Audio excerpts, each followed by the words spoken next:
L'Ajuntament de la Pobla firma un nou conveni amb l'empresa Sermesa per promoure les revisions mèdiques entre els esportistes. Es dona continuïtat així a una iniciativa posada en marxa fa un any i que vol que els joves que practiquen esport a la localitat puguen fer-ho amb les màximes garanties per a la salut.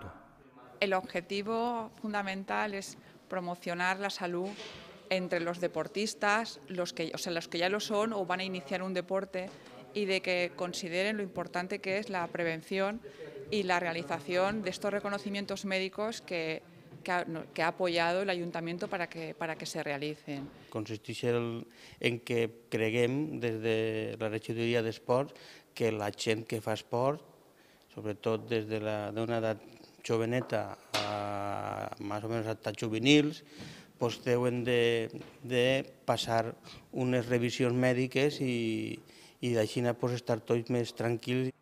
L'Ajuntament ha optat perquè siga una empresa ubicada al municipi la que gestione aquestes revisions. Igual que es va fer l'any passat, les persones que vulguin fer-se-la tindran un preu especial.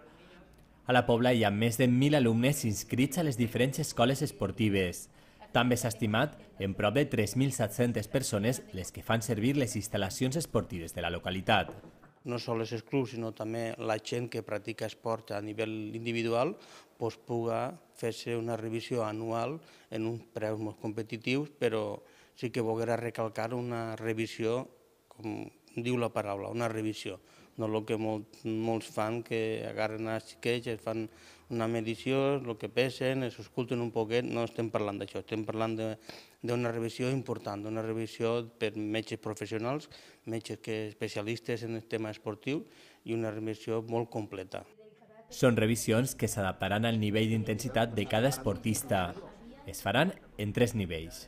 Tenemos 3 niveles de reconocimientos médicos, un primero básico en el que hay un reconocimiento médico en el que se hace una valoración, índice masa corporal, peso talla, se hace un electrocardiograma y una espirometría.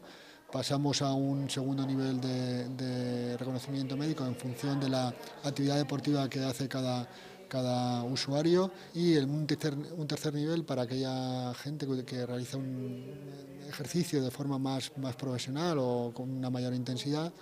El conveni entre l'Ajuntament i Sermesa inclou la formació al personal de les instal·lacions esportives d'un curs de primers auxilis, un curs que s'impartirà una vegada a l'any.